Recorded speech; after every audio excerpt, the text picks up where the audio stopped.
North Oconee County murder suspect is now being held in the Oconee County Jail after fleeing to Mexico. Cedar Shoals principal is resigning after serving just 1 year. And find out how Jackson County schools are dealing with a national challenge. Peyton Lewis has more on the story. This week is Bus Driver Appreciation Week here at Jackson County Schools, but they need a few more drivers to appreciate. Find out more coming up. This is Northeast Georgia's only local source for TV news. From the Grady College at the University of Georgia, this is Grady Newsource. Good evening, and I'm Marissa Hernandez. And I'm Katie Anderson with sports, where later I'll be talking about how the Redcoat Band showed their support for UGA's kicker. And later, Paige Watkins will join us with your weather. The opioid crisis has taken a serious toll across the nation. Grady Newsource reporter Bailey Walker is live in Jackson County with its local impact.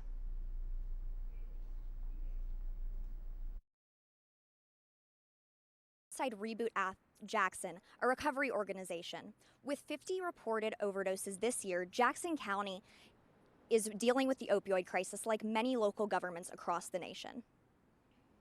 Jackson County has seen a big jump in population in recent years, with a growth of 16.5% in the last decade. But with this growth also came a surge in drug overdoses. Jackson County Sheriff Janice Mangum says the issue seems to get bigger with each passing year. So it's a big concern. It's a crisis, no doubt. Jackson County deputies carry Narcan, a drug that can reverse overdoses. We can attempt to use that when we have a situation. I think that has helped tremendously too, to cut down on the number of deaths. But the problem still persists. There were 18 opioid-related deaths in Jackson County last year, and there have been 50 reported overdoses this year. And while the Jackson County coroner says the exact number of opioid-related deaths this year is subject to change due to ongoing investigations, he estimates there may have been 9 overdose deaths so far. It's been a steady rise every year. Sheriff Mangum helps host an opioid forum every year to bring attention to the issue and share information and stories of recovery. John Langston, a former addict, has been in recovery for 11 years and founded a peer-led recovery community organization. I grew up here in Jackson County and did a lot of my destruction in Jackson County, and I'm able to come back and try to give back to the community. He says that addiction affects people from every socioeconomic status and background. It's more than just a death number. If you look at the impact on the community at large, financial impacts of crimes, bringing crimes down, having better employable people in the community. Sheriff Mangum emphasizes the personal toll as well. It's not only the drug addict that has issues, it's the families and the children and the parents and whoever that hurt also. And according to the state of Georgia, the problem stems from overprescription, fraud, and theft of drugs. And as for what community members can do to help, John encourages people to give addicts another chance when they're seeking treatment. Just support your local recovery.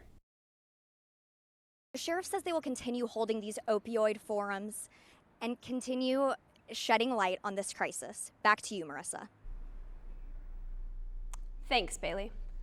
The U.S. Combat Readiness Center is investigating a deadly accident that occurred at Fort Stewart yesterday. 3 soldiers from the 3rd Infantry Division were killed during a scheduled training event. According to the press release, the incident occurred at 3:20 a.m. on Sunday, when a Bradley fighting vehicle carrying 6 soldiers rolled into the water. 3 other soldiers were injured. 2 have already been released from the Wynn Army Community Hospital, and the 3rd has been transferred to Memorial Hospital in Savannah with non-life-threatening injuries. Soldiers of the 3rd Infantry Division are now receiving grief counseling. U.S. troops withdrawing from Syria have now crossed into Iraq. The troops' withdrawal is not without controversy. The U.S. troops served with Syrian Kurdish soldiers in the fight against ISIS.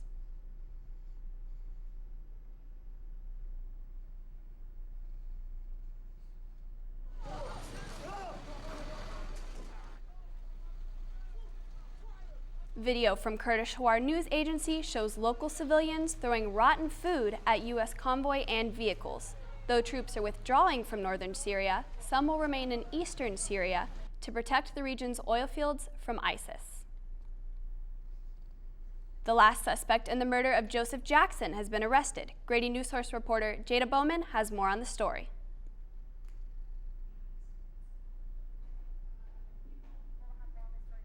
She will have more on the story later this evening.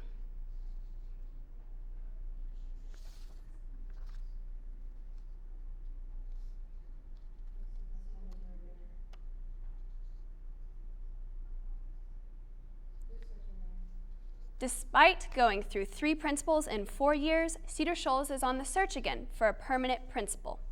Cedar Shoals High School welcomed a permanent principal just last year, but they're going to have to look for another after Principal Derek Maxwell announced his resignation on Thursday.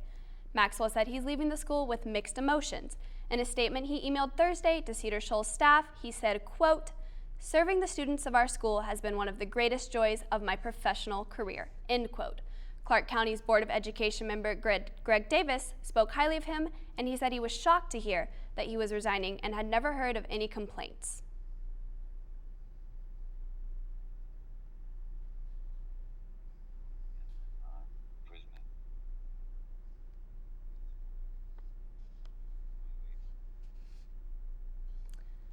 Flagpole reports that Maxwell plans to take a position in Barrow County, but when we reached out to Barrow County officials, they said they can't comment on new hires until they're approved by their Board of Education at the end of the month.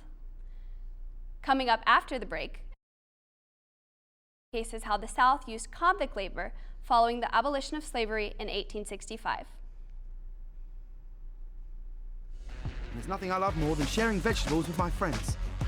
Come on in! Help yourself to anything. That's why we give our food the utmost respect it deserves. Did you know there are simple steps we can all take to help save food? You can cook it, store it, even share it. Just don't waste it. Because when it comes to food, better ate than never. To learn more, visit SaveTheFood.com. You think getting dumped by text is harsh? Try getting dumped by a tennis ball. My ex-owner drove me out to the woods, yelled fetch, and by the time I brought the ball back, he was gone. Yeah, I was pissed. But the folks at the shelter helped me let go of my anger. I learned coping skills, like taking it to the hole. Boom! Now I'm ready to fetch again. But how about I throw and you run and get it?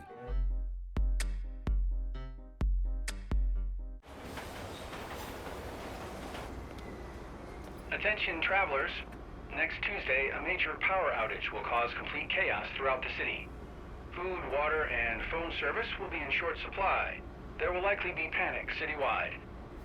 Stand clear of the closing doors, please. Disasters don't plan ahead. You can. Talk to your loved ones about how you're going to be ready in an emergency. Don't wait. Communicate.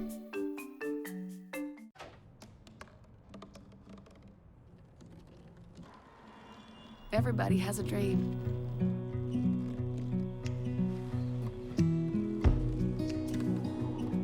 Mine was to see the ocean.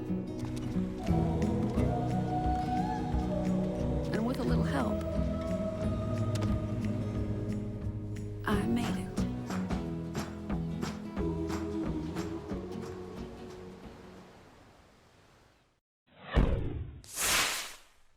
This week, Jackson County schools are taking time to appreciate their school bus drivers. The district has a team of around 150 drivers, but they still need more. Grady Newsource reporter Peyton Lewis has more on the story.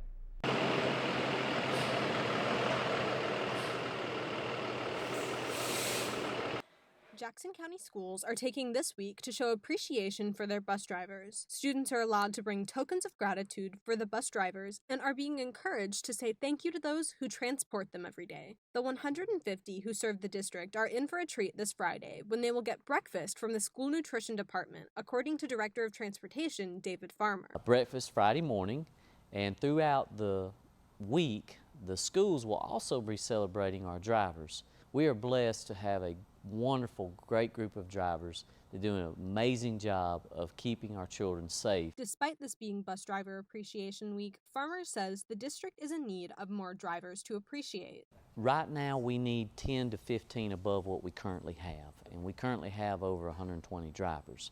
So the need is great, but our community, we have reached out to them and they are responding quite well. Farmer described the lack of drivers as a problem much larger than Jackson County. According to the National Association of Pupil Transportation, there has been a lack of bus drivers since 2016. In a survey of almost 1,000 school districts, 62% reported driver shortages as being their #1 concern. Jackson County School Transportation is currently down a few drivers, but that doesn't stop their wheels from turning. Driving trainer and bus driver Melissa Mars says although the stress due to a shortage of drivers is hard, she still finds joy in her job. But I greet every child because even though I'm redundant and I've said it 50, 60 times every morning, each child getting on the bus needs to know that they're special. And that's just what I do. That's my joy. I love that. Mars encourages others who are interested in becoming a bus driver to apply.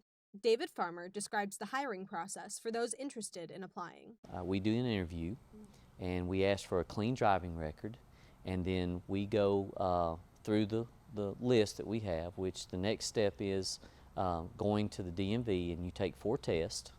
Once you pass those, you come back, and then we take the training from there. If you or anyone you know is interested in becoming a bus driver for Jackson County Schools, the application is easy. Visit aplatrack.com/Jackson County Schools/online app. For Grady Newsource, I'm Peyton Lewis.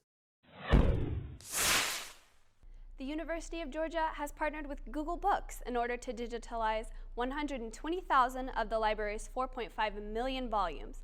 The partnership is part of a 3-year project. Google will scan the books and make them available through the UGA online catalog and Google database. This database will include items from many genres as well as full text and government reports. While Google has partnered with more than 60 major libraries, the University of Georgia is one of the first in the region. This partnership will give access to students and individuals around the world. Georgia has its first hemp field, and it's closer than you think. It's in Watkinsville. The University of Georgia Horticultural Department is growing hemp at the first legal farm in Georgia. CBD, which is derived from hemp, has previously been imported to the state, but as of March, the Georgia Senate legalized hemp production. This hemp will be used for research purposes. UGA has taken another step in acknowledging the area's history with slavery. Along with a grant to fund more research, the university is hosting an exhibit that breaks down the Southeast region's involvement with convict labor. Grady Newsource reporter Isaiah Joseph tells us more about the exhibit.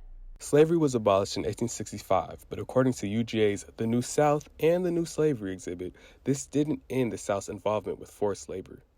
The exhibit at Special Collections Hargard Rare Book and Manuscript Library includes pictures, documents, artifacts, and video explaining the South's chain gang that lasted until 1945. This lease system started in 1866 and involved convicts being leased to private companies. This exhibit, which was curated by doctoral student Sidonia Serafini, not only describes the harsh conditions that convicts endured, it provides a local historical look as well. According to the Principal Keeper report that is on display at the exhibit, Athens-Clarke County had 5 convicts in the lease system during 1874. In addition to this, Board of Trustees meeting minutes state that convict labor was even used for campus improvements. Capping off the exhibit includes a What Does It Mean to Be a Person interactive board, giving guests the opportunity to self-reflect. The exhibit will be up until December 13th this year. Visiting hours are from 8 a.m. to 5 p.m. Monday through Friday and 1 p.m. to 5 p.m. on Sundays. Coming up in sports, we'll be taking a look at Anthony Edwards' performance in the men's basketball exhibition game and how the women's volleyball team performed this weekend. Stay tuned.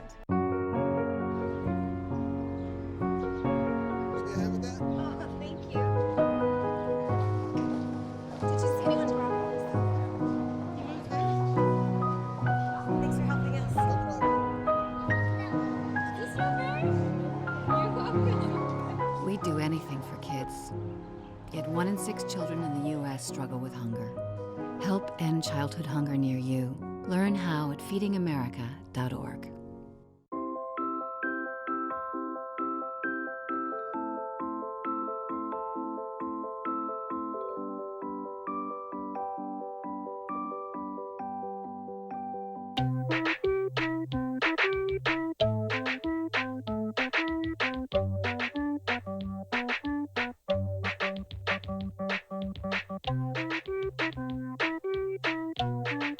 Start a story. Adopt at theshelterpetproject.org.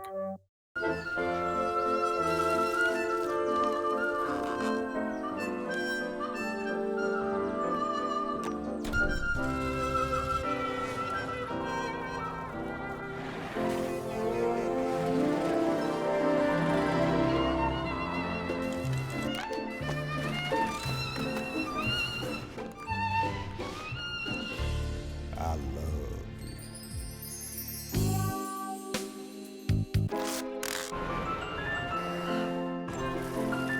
Can we get strawberries? Okay.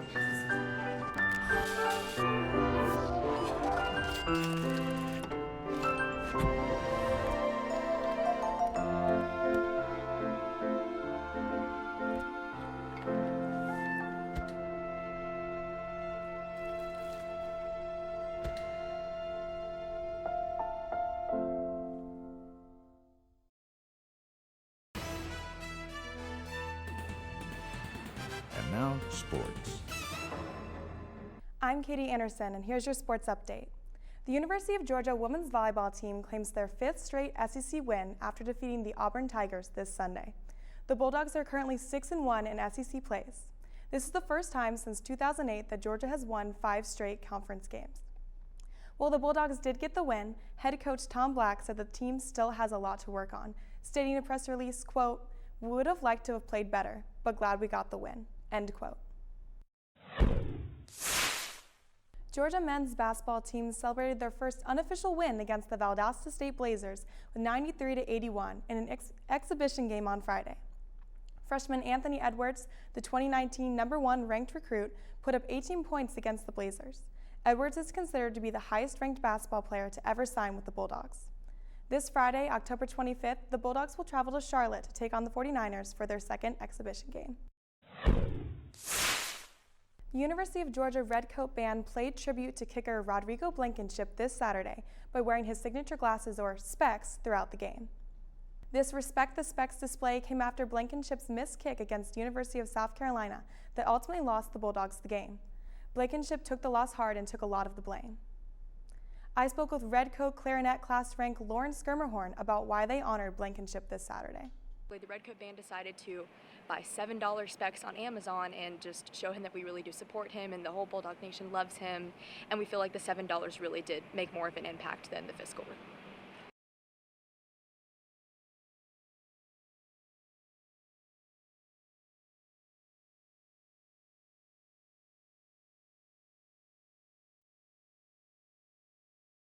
This past Saturday, the Bulldogs pulled out a 21-0 win over Kentucky Wildcats.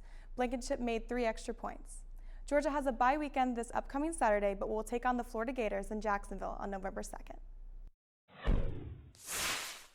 The Houston Astros and Washington Nationals face off tomorrow in the first game of the World Series at 8 o'clock in Houston, Texas. There is a series of 7 games with a minimum of 4 wins to take the title. The Astros won the World Series in 2017. However, this is the first time since 1933 that the Nationals have had a chance at the World Series title, after their loss to the San Francisco Giants when they were known as the New York Giants. Mark Richt, former UGA and University of Miami head football coach, has suffered a heart attack. Richt tweeted out earlier today that it happened this morning, but assures everyone that he is doing fine. In his tweet, he stated, quote, "As I went through the experience, I had peace knowing I was going to heaven, but I was going to miss my wife," end quote. Richt added that he does plan to be at work this week. That's it for your sports update. For Grady Newsource, I'm Katie Anderson.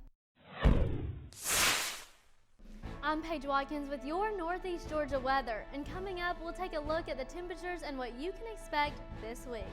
Okay, so we drowned the fire, stirred it, drowned it again, and now just feel if it's cold. Yeah. Cool.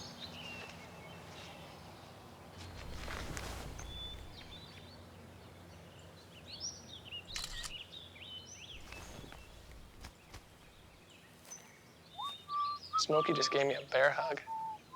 I know. I already posted it. Take a look under your bed. Find stuff under there? What about jobs? No?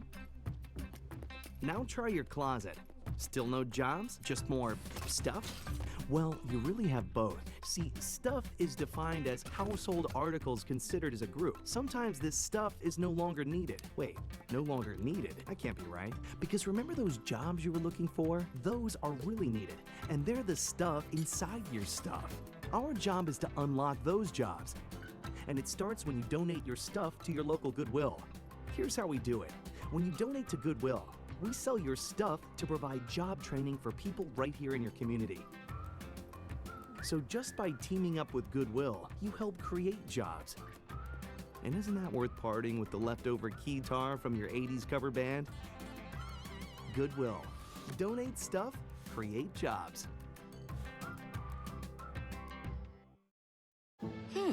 Maybe you can make retirement happen. After all, you made this vacation happen. Double points with every purchase? Cleverly merging promotions. Love it. Cross-referencing travel sites. And booking all your flights with those... Vouchers. I got us bumped. They were like, oh. But now they're like... Aloha. You aced this vacation. Now get the tips you need to get on track at aceyourretirement.org. And now, the weather. I'm Paige Watkins with your Grady Newsource weather. Tonight we'll be looking at the evening forecast as well as rain possibilities and wrapping it up with your 5-day forecast. Today is a pleasant day in Athens with a high of 78, mostly cloudy, but there is a chance of rain tonight and later into the week. So looking into tonight, we see the temperatures decrease with the temperature at 6 p.m. being 76 degrees, 68 at 9 p.m., and dropping to 65 degrees at midnight. There is a chance of showers and thunderstorms, possibly a thunderstorm after 11 p.m., and the chance of precipitation is 80%. Now tomorrow in Athens, we see temperatures starting in the mid-60s and rise to a high of 73 degrees. A little cooler than we experienced today, but mostly sunny. The chance of precipitation is 40% with showers and thunderstorms remaining present predominantly before noon. Now looking into the overnight lows for our surrounding areas, we'll see the lows staying in the mid to high 50s to the lower 60s. Now for tomorrow's highs, we'll see the temperatures ranging in the upper 60s, majority of the surrounding areas in the low to mid 70s, and Augusta's high peaking at 80 degrees.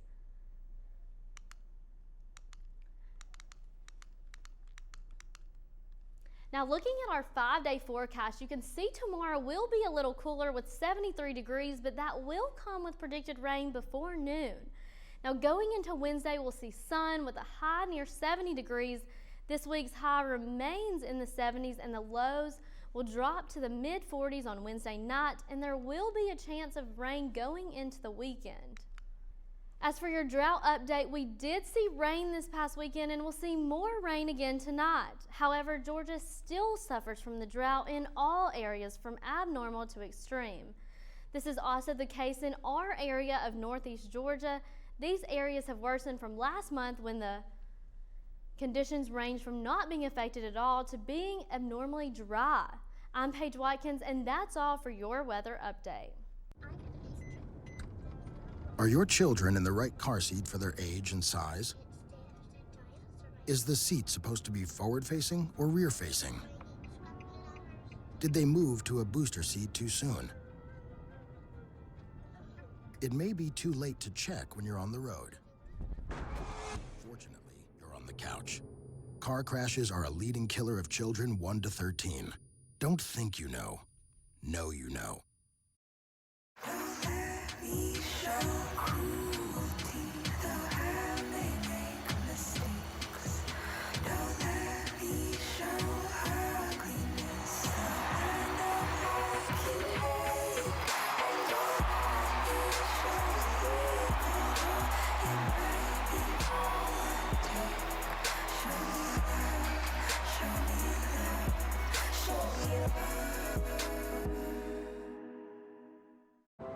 I'm a single mother, and I was the main one working, so I never thought that I could go back to school, you know?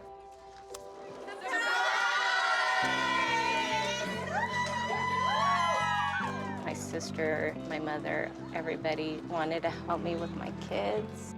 I could not have gotten my diploma without my family. Find free adult education classes near you at finishyourdiploma.org.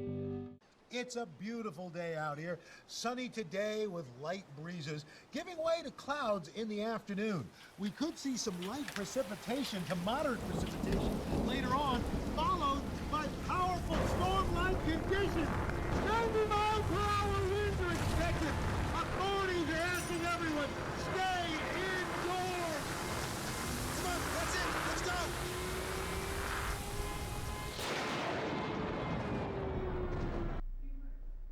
And now, for more on the previously mentioned arrest of the last suspect in the murder of Joseph Jackson, Grady Newsource reporter Jada Bowman has more on this story. This was our #1 fugitive. The search for the last suspect has ended in the murder of 19-year-old Oconee County native Joseph Jackson. The suspect, Dallas McCabe, currently is being held in Oconee County Jail after Mexican officials arrested him in Mexico on Thursday night. The Oconee County Sheriff, Scott Berry, says they believe the death possibly occurred as a result of a drug-related incident. We know that 3 people came from Athens with the purported purpose of delivering some marijuana to the victim in this case. And instead of delivering the marijuana, they took the money and shot and killed him. With no leads, an undercover investigator in the case says that there was a cell phone located at the crime scene that helped to identify certain people. We determined that that was the victim's cell phone, so we searched through that phone and found messages and different app-related Instagram, Facebook, apps with different messaging on there. In response to the murder, Oconee County has implemented a Safe Streets Task Force program in which a deputy will be working directly with the FBI to fight violent crime. I have a full-time employee and a part-time employee that are a part of the Safe Streets and Task Force. And that's a federally funded, FBI-led task force based out of Athens. And it involves criminal street gangs, street crime, violent crime, and things along those lines. Thank you for joining us this evening. Remember, the news doesn't stop here. Go to www.gradynewsource.com for all news Northeast Georgia. I'm Marissa Hernandez. And I'm Katie Anderson. Have a great night.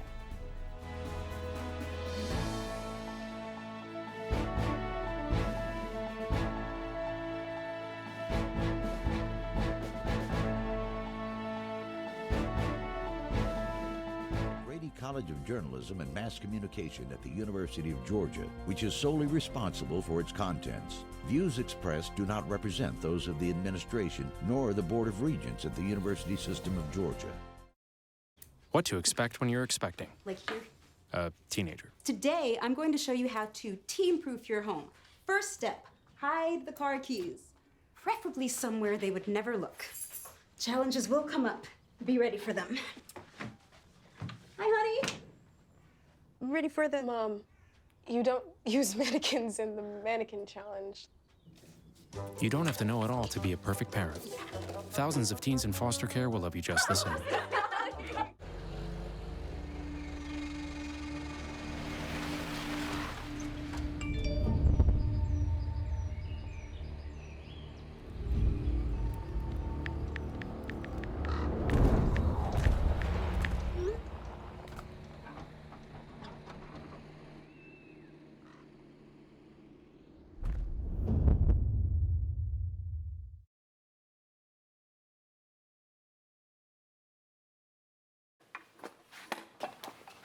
Did you hear about the pony with a sore throat?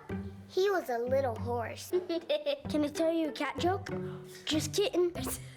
Why couldn't the Wait. Why was the basketball court all wet? Why? Because the players kept dribbling all over it. Where do cats go on vacation? New York.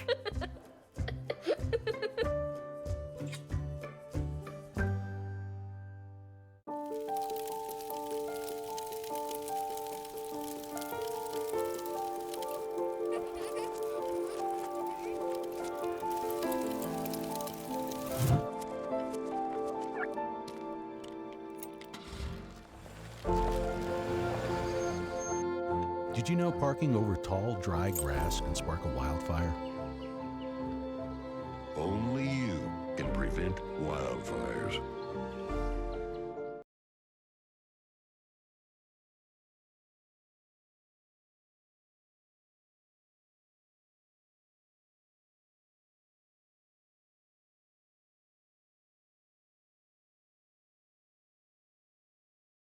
What's up? Wow, it's bright in here. Good show today. Alex directed, so I'm gonna let her talk first before I do.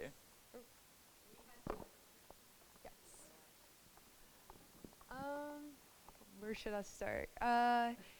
So there was a lot of last minute things, and I think you guys handled the communication part really well, but there was a lot of things dropped super late. Some things were dropped during the show. I can't remember at the top of my head, but I remember Will was pulling in things as they were coming in, and that's not really a good thing to do because because I've already done it before, I kind of already know how to, but the people who are training to be a director, it's going to be kind of difficult for them, because being director can be kind of hectic, and then as the new trainers come in, just thinking about them, just not try to do that, or the sooner you can get it done, the better. Absolutely, absolutely, Alex, and thank you to both of you for really stepping in and helping us out on a very difficult day. We need to really dissect today and see what we can learn. We had a lot of good content. We were very ambitious. I think we were a little bit too ambitious. And thanks to you guys, we pulled it off somehow. But I think we really need to think very carefully. Each one of us watch this show very carefully and think about, not you guys, you're fine, but really think what we can learn from today. Because I'm trying to understand, and I'd like each one of you to say what happened according to you and how we can avoid this from happening again. All of you worked really hard. I love you guys, how much you help each other, and each and every one of you went beyond the call of duty, and yet things were late. So we just need to figure out how we move ahead, we don't repeat this again, and how we can put this behind us and learn. Whatever you guys can tell us besides the lateness, absolutely, what else do you think went wrong from your point of view? Any other advice, Alex? You can. Anything else? Were things marked the right way? Because last week, last week we were. So most. Here, let me look through this real quick. It's like our fourth rundown from the live show. I think everything was pretty much marked today. I came and talked to Jasmine earlier, and we went through the rundown, and we made sure that we had everything marked and everything was good. So we were good on that front today. And everything was marked in can during the show, so that was good. Something, I don't know, was it the superintendent saw it or something came up? Yeah, I don't think it was an actual SOT, but it was labeled SOT, and we pulled it up as a SOT, so there was just nothing going on.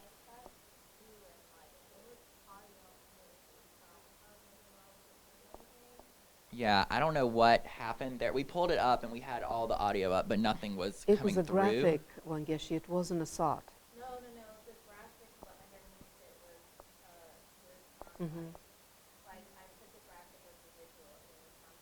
We didn't hear the soundbite. Yeah. Yeah, I don't know what happened. Maybe something happened in the export or something, but I just know we had every mic turned up and nothing was coming out on that part. That was one thing. Pretty much everything was coming in late today, even during the show, so that kind of messed up the groove of everything just because there were things I couldn't double check like I normally do because I was too busy trying to get packages in for the show. I didn't get the double check how at the beginning we zoom and names pop in, and then I pressed the button and it went to a package accidentally, and I don't know what happened there. I just didn't get the double check it because I was out of time. So that missed punch was on my bad. Sorry about that one if you watched the show. I think just from the very beginning today we were late. We didn't get started recording weather until like 12:45, and I think the teasers were late. Things Yeah. started late from the very beginning. That You lost. immediately pushed us back, I Yes. think. Another thing, I know we kind of tried the prompter with the weather today. From our side, I don't think that worked at all. We only recorded a 3 and a 2, barely a 2-minute weather, just because we started so late and we didn't have time to do the rest. And then with the prompter, like, obviously if the prompter's written to go for 2 minutes and 15 seconds, there's no way you could stretch that out or slow it down. So the weather was basically the same amount of time every time. And good thing we only needed the 2:15 today, but like if we were in the show and we needed to pull up 1 minute weather, there wouldn't have been one, just because we didn't record one today because we didn't have time and there was no way to shorten it. So I think we should try and keep weather as spontaneous as possible, just like we always do. What else? You were good today. You texted me earlier and said you were going to be a little bit later, so I was already aware of that. So thank you. No, I like to just know ahead of time, so that was good. Thank you for that.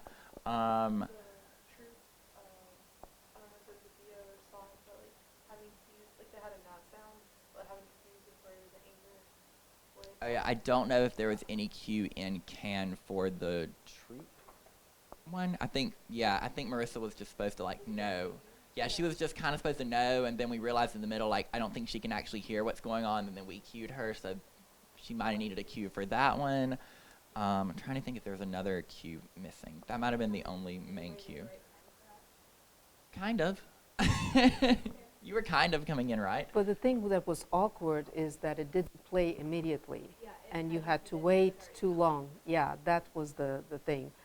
And then there was the previous script also. Was it the prompter that was very slow for you?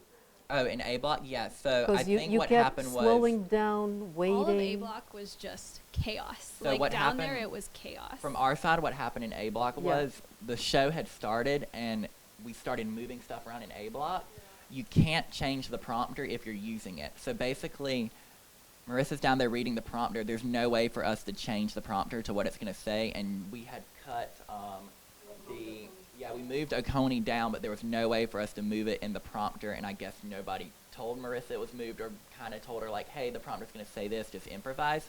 So that's what happened in A block. That's why it's also important to make sure everything's in on time, because then if it's not and we cut it in the middle of A block, there's no way we can go change the prompter. So it's more of just like we're staying on course. There's nothing we can do.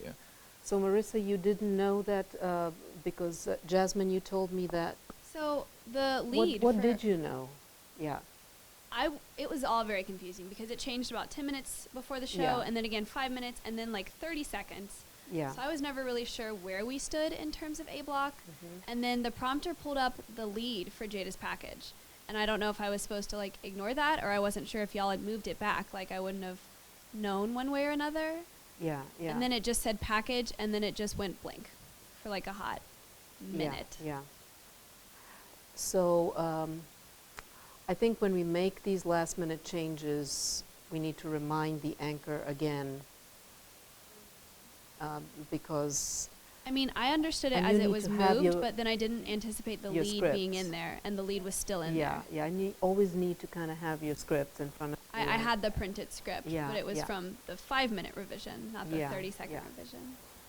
So yeah. Yeah, but why were you reading the prompter readers? was moving very slowly, and normally we had agreed that she would speed it up, but I don't think she was able to like adjust the speed because y'all were still moving stuff around. So she couldn't speed up the prompter because we had it slow for the greeting, and then we were gonna make it and faster. the greeting and the goodbye, you were looking at the wrong camera. Okay. So Katie was looking at the right camera, but you were looking at the wrong camera in the beginning and at the end. All right. So that was the only thing. But you did your best. You fought. You tried to. You kept your calm, and I'm really impressed with how cool you were with all these changes. That was not easy for you. I know how scary it is. I've been in your situation, and I totally understand, and I totally appreciate how you kept your cool, and you just kept going, and it wasn't easy for you. And Was the B block tease live? The B-block tease was pre-recorded, but it was still in the prompter. Yeah. So just that's also what happened during that part. Okay. But yeah, that's all from our side, I guess. So Wednesday's going to go great because Yes. today was a learning experience, and nothing we did today we're going to do on Wednesday. So good for that. The key word is we were late.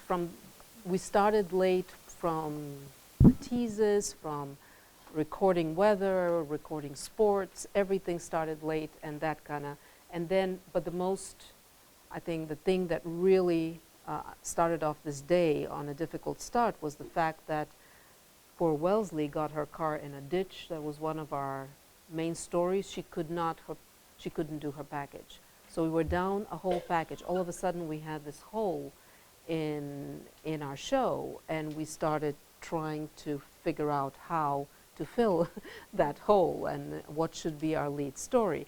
And then our lead story was not ready, so one lead story fell apart. Another lead story was not edited in time. And it all threw us off, but again, that's no excuse. I mean, it just kind of, a lot of things just fell through, and we were just late with the pre-teases, with starting, to record the show. And I think that's what we need to avoid on Wednesday. We just kind of keep ourselves to the times, and you don't be nice to us and say, I can wait. You can say, nope, you told me Monday, I'm not waiting. So we really have to get those teases done in time. We have to get everything approved. I have to approve faster, and I have to be, on everybody's case to give me the scripts earlier, those that have to be taped. And so I think that's what got us, the fact that we lost our top story. It wasn't our top stories, but it was like the second one in our rundown. Big hole in the A block. Lead story, another, and that 10 minutes before air, we realized that it wasn't going to be ready. Made it in the E block, and then I think Jasmine and Brittany and everybody, we fought really hard, and Marissa, everybody fought really hard to save the day, and I really appreciate everybody's efforts in this. But I want to hear everybody's, thank you guys, appreciate it very, very much, and sorry to have placed you in this situation. I'm gonna be mean on Wednesday. Yes, please be mean. Please be mean, and thank you guys. You're welcome. You're my heroes today, yeah. And so now I want to hear from our leadership team, and let's brainstorm and see how we got to be so late, and how, and again, thank you for all of you for fighting to the last moment, editing. Taylor was editing packages, and Ashlyn was helping with, and I was doing TV, and Jasmine was fighting with everything she could on her first ever day as a producer. So you guys did amazing. But let's not be in the situation on Wednesday. So whatever, for me, there were three main challenges. Let me share them with you, and then you guys tell me from your point of view. So the main challenge started with poor Wellesley's car in a ditch, which has happened to the best of us. So then we lose, we have this hole. Then we decide we're going to go with the opioid crisis, and Bailey manages to do a great package on time, and thank goodness, we had this live shot, which I think worked out good. Taylor, though, found a mistake in the package because she was editing Bailey's package so that Bailey could go to the live shot. So Taylor finds this mistake. It's not a big thing, but still it's the wrong name of a program. And so she managed somehow to cut out the name of the program and save the package because Bailey was already outside. So we saved the package thanks to Taylor. The Jada package did not make it on time. We have to talk about how we can avoid that in the future. It was a very good package. You had worked very hard, lots of sources. We'll talk about that a little later. And then, and Katie's stepping in to provide a package in the last moment. We're going to use it on Wednesday, and we were heavy 2 minutes. I don't know how we ended up heavy 2 minutes, but we recovered somehow. So from my point of view, it was all the big hole after the car in the ditch incident. We had this glitch with the package you were editing for Bailey, and then Jada's package not making it. I think those were the three main factors that, and the fact that we just had everything late, the teases, and so I want to know from your point of view how we can avoid that.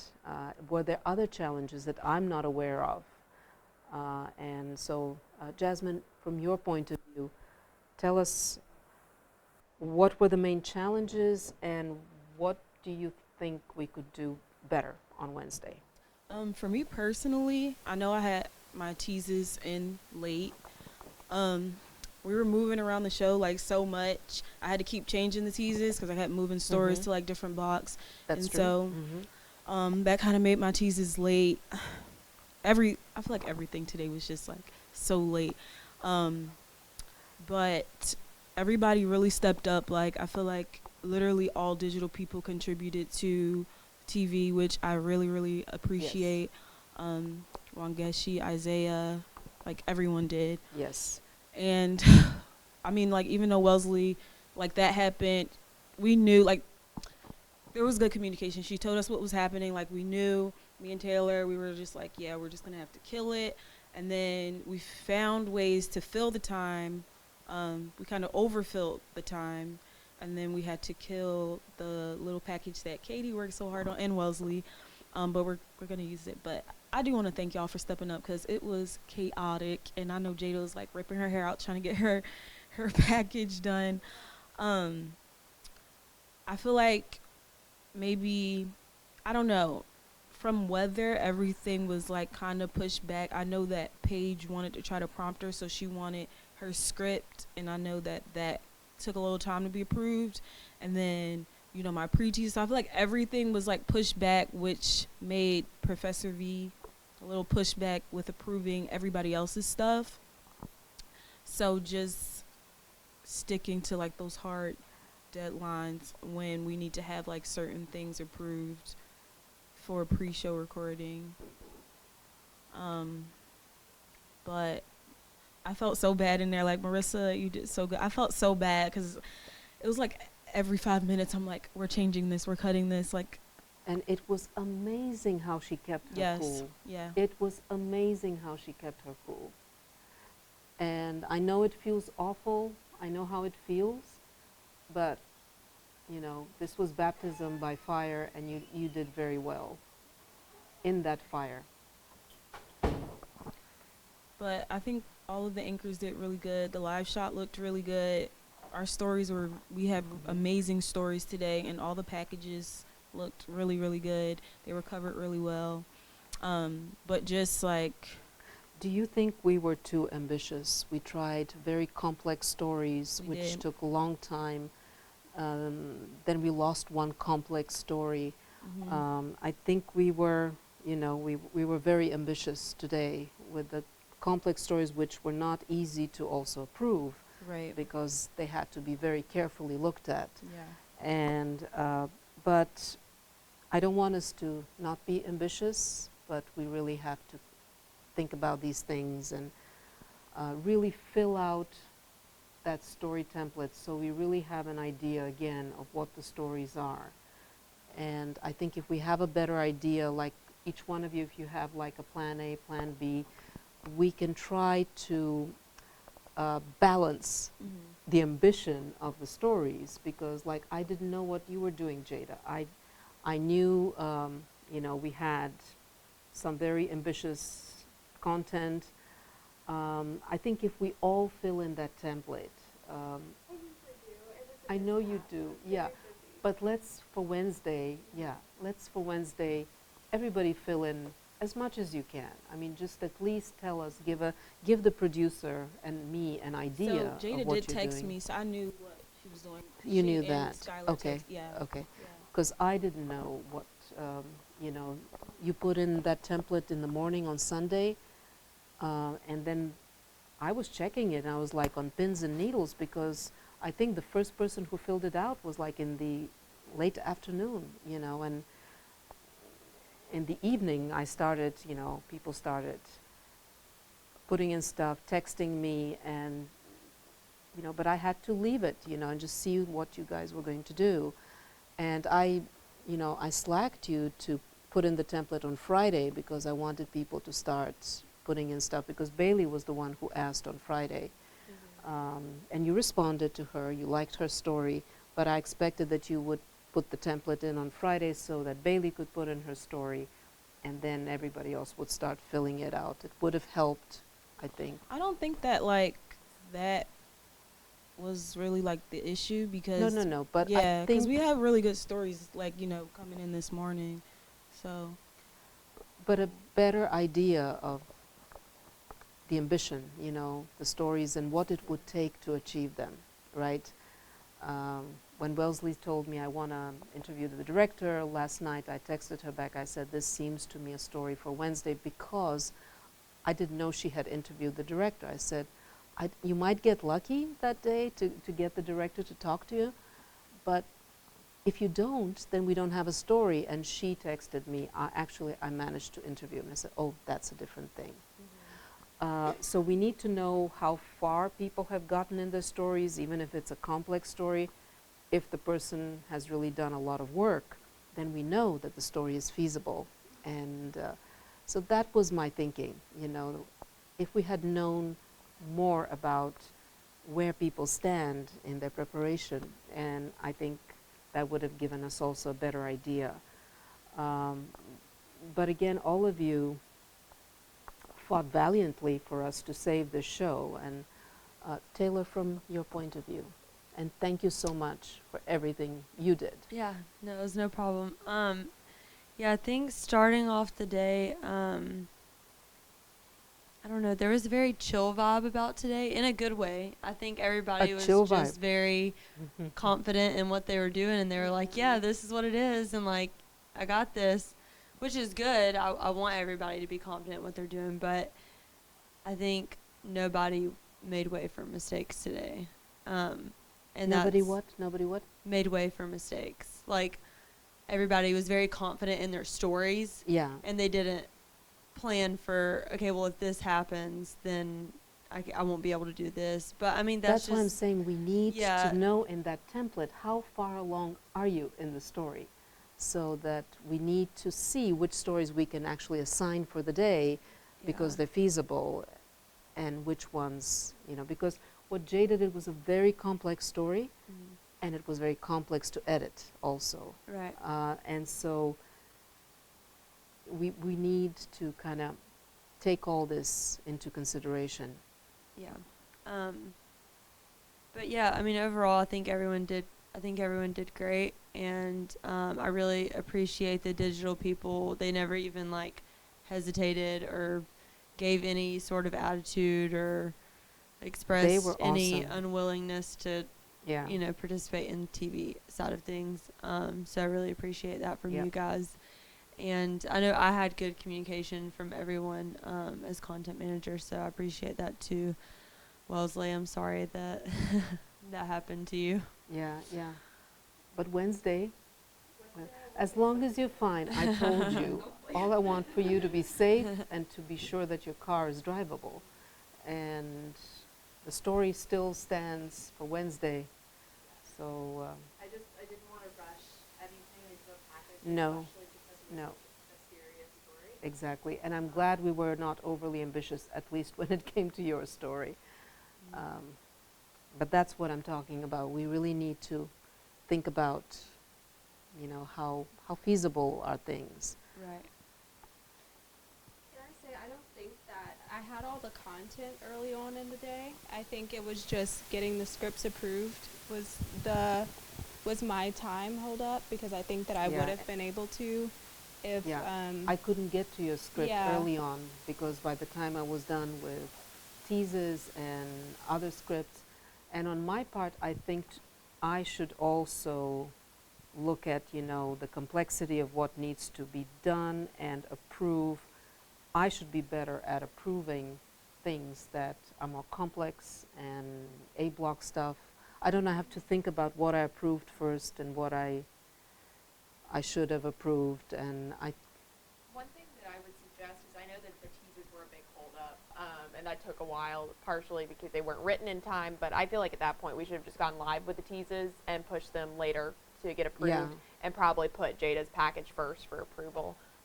Just because I was sort of seeing everything go down, and I feel like if we would have done that, it probably would have saved time in the long run.